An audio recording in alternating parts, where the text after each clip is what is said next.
여러분 안녕하십니까? 이 시간에는 열왕기상 1장 말씀 중심으로 드리겠습니다. 1절에 보시면은 다윗 왕이 나이가 많아 늙었다 그랬습니다. 이제 다윗 왕이 이 세상에서의 삶을 마감하게 됩니다. 우리 사람은 이 세상에서 마감하게 되면 어떻게 됩니까? 육체를 벗어버리면 육체는 죽어버리죠. 사람은 죽지 않습니다. 우리의 사람을 창조하신 하나님의 섭리하에서 영원히 살 곳으로 이동됩니다. 그렇죠? 예수 그리스도를 모시고 산 사람은 하나님께서 사시는 그곳 천국에서 살게 되고요. 또 예수 그리스도를 모시지 않고 산 사람은 이 세상에서 각각 자기가 지은 죄에 대한 형벌을 영원히 받게 됩니다. 이 사실은 창조주 하나님께서 알려주신 내용입니다. 이제 다윗 왕도 이 세상에서의 삶을 마감하게 되는 그 시각을 앞두고 있습니다. 그때에 5절에 보시면은 넷째 아들 아도니아가 아버지가 이제 곧 세상을 떠나게 될 것을 알고 자기가 왕이 되고자 음모를 꾸미고 있었습니다. 군대 장관 요압과 제사장과 모의를 하고 있었습니다. 아주 급하게 이제 돌아가고 있는 그러한 분위기였습니다. 이 사실을 알게 된 그 다윗 왕이 아주 신뢰했던 선지자 나단 선지자가 이 내용을 솔로몬의 어머니 밧세바에게 알려줍니다. 아도니아가 스스로 왕이 되려고 지금 이렇게 모의하고 있으니 속히 다윗 왕에게 가서 이 사실을 알려라고 말하지요. 네. 그래서 이 사실을 이 밧세바가 왕을 만나서 이 사실을 알려줍니다. 이것을 알게 된 다윗 왕이 급하게 솔로몬을 왕으로 세우게 됩니다. 하나님께서는 일찍이 다윗에게 말씀을 하셨습니다.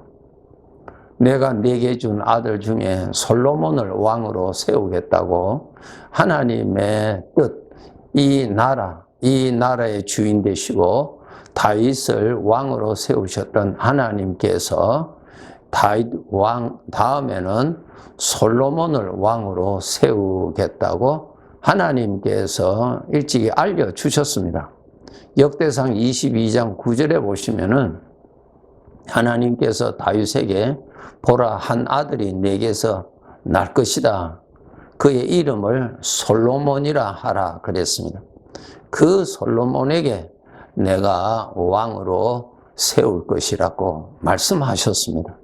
그래서 다윗 왕이 하나님의 뜻을 따라서 하나님께서 이미 정하신 것을 따라서 솔로몬을 왕으로 세우게 되었습니다. 자, 여기에서 우리가 하나님께서 말씀해 주시는 것을 들어야 되는 것이 있습니다. 하나님께서 이미 정하셨죠. 다윗 왕 다음에 솔로몬을 내가 왕으로 세우겠다고 정하셨습니다. 근데 그것이 이루어지는 과정을 보면은 여러 가지의 문제들이 일어나고 안전하게 이루어지는 것보다도 불안한 일들이 일어나고 위험한 일들이 일어나는 것을 이 1장에서 볼 수 있습니다. 네. 이 아도니아가 자기가 스스로 왕이 되려고 아주 음모를 꾸미고 추진하고 있는 그런 상황이었습니다. 하나님께서 정하신 일을 하나님이 이루시는 가운데서도 이러한 일들이 일어나고 있다는 사실을 우리는 알아야 됩니다. 가장 이러한 내용에 대해서 우리가 이해할 수 있는 내용이 이스라엘 백성들의 출애굽 사건입니다. 애굽에서 이제 하나님께서 이스라엘 백성들을 자유케 하셨죠. 노예로 살았는데 해방시키시고, 그리고 하나님께서 이스라엘 백성들을 친히 인도해 가십니다. 물론 그 일을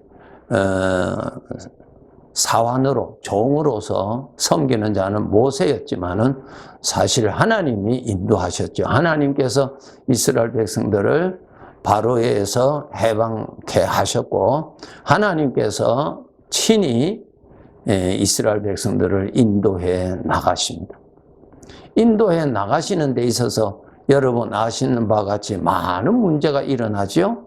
그럼 여기에서 우리가 반문이 있습니다. 하나님께서 인도하시는데, 하나님께서 분명히 인도하시는데 어떤 그런 어려운 일이 일어날 수 있는가라고 우리는 질문할 수 있습니다. 우리가 알아야 될 것은 우리가 살고 있는 이 삶, 이 나그네 생애, 우리가 살고 있는 환경, 사람과의 관계 속에는 죄가 가득한 곳입니다.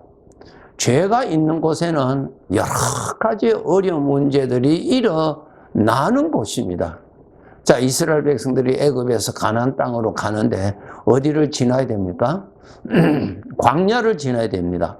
시나이 반도를 지나야 되는데 이 광야가 아주 위험한 곳입니다. 아주 위험한 길입니다. 뱀과 정갈이 있고요. 사람이 지나갈 수 없는 그러한 황막한 땅입니다. 마실 물도 없고요. 음식도 물론 없고요. 여러 가지의 장애물들, 그리고 그 기후는 얼마나 좋지 않습니까? 낮에는 너무너무 뜨겁고 밤에는 너무 춥고 정말 길이 없는 곳입니다. 숲이 없는 곳이거든요. 이러한 곳을 지나는 것입니다. 하나님이 인도하신다고 해서 그곳에 그런 광야도 없고 아주 좋은 과정이 된다는 뜻이 절대로 아닙니다. 여러분, 우리 구원받은 백성들, 우리가 구원받았어요. 분명히 구원받았어요. 하나님을 아버지라 부르죠. 아버지가 같이 계세요. 그런데 우리는 여전히 어디서 삽니까? 이 죄악된 세상에서 살고 있잖아요. 이 죄악된 세상, 죄가 가득하고 사탄이 역사하고 죄에 사로잡혀서 살고 있는, 죄의 종으로 살고 있는 사람들 속에서 우리가 살고 있으니 죄로 인하여서 일어나는 문제가 그저 일어나죠. 여기에서 질병도 있고, 여기에서 사고도 일어나고요. 여기에서 억울한 일들도 일어나고요. 강도도 만날 수 있고, 왜? 그러한 곳을 지금 살고 있잖아요. 여러분은 하나님이 같이 계신다고 해서 이 세상이 파라다이스가 되는 것이 아니죠. 이 세상은 그대로 죄악된 세상이에요. 이러한 세상에서 하나님이 함께 하시고 하나님이 구원하시고 하나님이 인도해 가시는 것입니다. 문제투성이죠, 여러분. 문제투성이 가운데서 우리 하나님께서 함께 하시고 우리 하나님이 인도해 가시는 것입니다. 출애굽기 14장에 보시면은 이스라엘 백성들이 하나님의 인도를 받아서 갔어요. 그래서 하루 가고 이틀 가고 계속 하나님의 인도를 따라서 가지요. 드디어 바닷가에 바다를 만나, 홍해라고 하는 바다를 만났죠. 그 바다 홍해가에 진을 치게 하셔서 하나님이 그렇게 인도하셔서 하나님이 그곳에 진을 치게 하셨어요. 그래서 쳤는데 어떻게 됐어요? 저 멀리서 애국 군사들이 오는 거예요. 왜? 자기들 잡으려고, 자기들 잡아서 다시 애국으로 이끌고 가려고 오고 있는 것입니다. 그것을 멀리서 본 이스라엘 백성들이 얼마나 두려워했겠어요. 이제는 완전히 벗어난 줄 알았는데 아니란 말입니다. 바로의 군사들이 그냥 총동원해서 저들을 잡으러 오고 있는 것입니다. 그러니 그것을 보고 자기들 속에 죄의 성품에서 무엇이 일어납니까? 두려움이 일어나죠. 두려움이 일어나죠. 예. 그 다음에 두려움이 일어나니까 그 다음에 뭐가 일어났습니까? 원망이 일어났습니다. 원망. 하나님께 대한 원망. 우리가 애굽에서 살았으면은 괜찮을 것을 괜히 우리를 인도에서 이렇게 이러한 어려움을 겪게 하느냐고 하면서 하나님을 원망하게 됩니다. 그 다음에 또 어떤 생각이 더 발전됩니까? 하나님이 우리를 저 가나안 땅에 로 데려가서 거기서 살게 하시는 것이 아니라 이곳에서 죽게 하신다고 하나님에 대한 아주 부정적인 말을 합니다. 여러분, 이런 생각이 다 어디서 납니까? 죄에서 나오는 거예요. 죄의 성품에서 그냥 흔드니까 일어나는 거예요. 여러분, 우리가 구원받았지만은 우리의 죄의 성품이 일어나죠. 자주 일어나죠. 자그마한 소리만 들어도 일어나죠. 먼지처럼 조금만 흔들어도 그냥 일어나잖아요. 그냥 죄악이 가득한 곳에서 우리가 살고 있다고요. 죄는 무엇입니까? 하나님을 대적하는 것입니다. 하나님을 무시하고요. 하나님을 대적하고요. 하나님을 불신하고요. 그것이 죄예요. 그런 것이 나에게 일어나서 하나님을 불신하게 만들고 하나님을 원망하게 만들고 그렇게 만드는 것입니다. 우리 하나님의 백성들 꼭 아셔야 됩니다. 저들이나 우리나 똑같아요. 우리 구원받았잖아요. 그런데 우리는 이 세상에 살고 있습니다. 살고 있는데 여러분, 어려움은 그대로 있잖아요. 지금 불경기에 우리도 그대로 이 불경기 상황에 있지 않습니까? 이 어려움에 있지 않습니까? 예, 꼭 아셔야 됩니다. 이러한 곳을 지나는 것입니다. 이러한 곳을 하나님이 인도해 가시는 것입니다. 이러한 가운데서 이러한 과정에서 하나님의 구원이 나타나시고 우리를 건져주시고 대적을 물리쳐주시고 하나님은 우리들에게 길을 열어주시고 이러한 수고의 일을 하나님이 친히 하시는 것입니다. 이러한 하나님을 여러분이 아셔야 됩니다. 여러분, 이러한 죄악된 세상을 살아가는데 하나님이 없이 여러분 살아갈 수 있겠습니까? 하나님이 없이는 우리는 어떻게 사는 줄 아세요? 죄의 종으로 삽니다. 죄의 종이 무엇입니까? 죄가 주는 생각을 진리로 받아들이고 그 생각, 그 진리 안에서 사는 것이 그 생각의 종이죠. 완전히 사로잡혔잖아요. 죄의 종의 특징이 무엇입니까? 하나님이 없다. 그것이 죄의 종의 특징이에요. 그 사람의 사고방식을 완전히 하나님이 없다라고 하는 지식에 완전히 포로가 된 것입니다. 마귀가 준 생각에 완전히 포로가 돼서 그 생각 안에서만 사는 것입니다. 하나님이 없다고 하는 생각 안에서 사는 것입니다. 영원히 없다고 하는 생각 안에서 사는 것입니다. 우리가 꼭 알아야 될 것은 이러한 죄악된 세상을 지금 살고 있습니다. 우리는 어디를 향하여 가고 있습니까? 천국을 향하여 가고 있습니다. 누가 인도하십니까? 오늘 또 나와 함께 하시는 주님이 인도하시는 가운데서 지금 천국을 향하여 가고 있는 것입니다. 우리는 언젠가는 천국에 도달할 것입니다. 지금 다윗이 나이가 많아 늙었다 그랬죠? 우리들도 그 나이가 많아 늙었다고 하는 표현이 시간 문제죠. 우리 모두에게 다 이 길을 가는 것입니다. 여러분, 우리가 이 황막한 세상, 이 죄악된 세상에 하나님이 오늘도 같이 계시고 하나님이 오늘도 인도하시고 하나님이 오늘도 구원하시는 그 은혜를 여러분 보실 줄 알고 이러한 길에 나를 고와 같이 버려두지 아니하시고 함께 계시는 그분의 은혜 감사하시고 내 뜻이 이루어졌다는 것이 아니라 이러한 죄악된 세상에 하나님이 나와 함께 계신다는 그 자체가 복이요. 그 자체 감사하단 말입니다. 그분이 계셔야 천국에까지 갑니다. 그분이 계시지 아니하면 우리는 천국에 갈 수 없어요. 마귀에게 속아서 넘어가요. 죄의 포로가 된다고요. 죄의 노예가 된다고요. 예. 하나님이 계시니까 우리가 죄에서 노예가 아니지요. 하나님이 계시니까 누가 나를 노예로 삼아요? 하나님이 계시는데. 하나님이 계시는데 어떻게 내가 죄의 종이 됩니까? 하나님이 나와 함께 계시는데 하나님이 없으면 죄의 종이 됩니다. 죄의 노예가 돼요. 사탄의 종이 된다고요. 하나님이 계시니까 죄에서 자유화받고, 하나님이 계시니까 죄의 종이 아니라 하나님을 아버지라 부르는 아들이잖아요. 이거 얼마나 귀한 복이에요. 내일 어떤 문제를 만날지 우리는 모르지만은 인도하시는 하나님은 내일 또 같이 계십니다.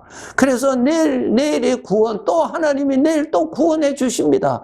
인도해 주실 거예요. 그러니 우리는 하나님을 철저하게 믿는 믿음을 여러분 뿌리를 내리도록 노력하셔야 됩니다. 하나님을 믿는 믿음. 여러분, 하나님의 능력이 부족해서 우리를 구원하지 못해요? 아니죠. 내가 믿음이 약하니까 걱정에 빠지고 근심에 빠지고 두려움에 빠지죠. 걱정과 근심과 두려움은 어디서 나와요? 죄로부터 오는 거예요. 죄로부터 오는 것을 믿지 아니하려면 하나님을 믿는 믿음이 담대할 때 그것을 믿지 않게 되는 것입니다. 우리가 꼭 알아야 될 것은 이 세상에서의 나의 응답은 무엇입니까? 내가 무엇을 원하느냐가 아니에요, 여러분. 하나님께서 나를 죄의 종에서 구원시켜 주셨죠? 하나님의 아들로 삼아 주셨어요. 목적이 무엇입니까? 이제는 너는 죄를 누리지 말고 하나님을 섬기라고 우리를 구원해 주신 것입니다.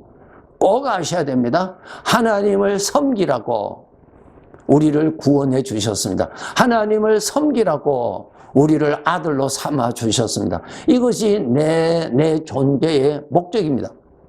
그 삶에 충실하게 사는 사람은 아주 인생을 잘 산 사람입니다. 사과나무는 그 열매를 잘 맺는 것이 사과나무의 목적이요, 그 사과나무의 가치요, 영광입니다. 여러분 꼭 아셔야 됩니다. 여러분 이 세상에서 질병에도 들 수 있고 사고도 만날 수 있고 가난할 수도 있고 억울한 일들도 당할 수 있습니다. 여러분 꼭 아셔야 됩니다. 어떠한 처지에 있든지 내가 지켜가야 할 길은 그러한 가운데서 하나님을 부인하지 아니하고 그러한 가운데서 여전히 나와 함께 계시는 하나님을 볼 줄 알고 그러한 가운데서 하나님을 높이고 하나님의 인격을 신실하게 믿고 나의 감정을 믿지 말고 마귀가 주는 거짓 생각을 믿지 말고 하나님을 믿고 하나님을 높이고 하나님을 섬기고 그렇게 살아가는 것이 내 존재의 목적이에요. 하나님 앞에서 같이 계시는 하나님 앞에서 하나님을 부인하지 말고 하나님이 없는 것과 같이 실망하고 낙심하고 두들거리고 불안하고 근심에 빠지지 마시고 그러한 가운데서도 하나님을 높일 줄 알고 하나님의 신실함을 믿을 줄 알고 믿음의 지조를 굳건히 지켜 나가는 것이 내가 잘 사는 것입니다. 하나님 보시기에 잘 살았다. 여러분 내 삶을 누가 평가하신다고요? 하나님이 평가하십니다. 하나님이 나의 주인이시거든요. 주인이 평가하잖아요. 주인 앞에서 잘 살았다고 하는 인정받는 삶이 여러분의 소원이어야 되고 그것이 이루어지는 것이 응답입니다. 우리가 장차 하나님 앞에 섰을 때 심판받을 때 내가 잘 살았다고 하는 그러한 칭찬을 받고 또 아버지께서 약속하신 내가 영원히 누릴 영광을 내가 너에게 주겠다고 하는 그 영광을 우리가 많이 받아야 될 것입니다. 오늘도 여러분 이 사실을 아시고 믿음으로 잘 사시기 바랍니다. 네, 감사합니다.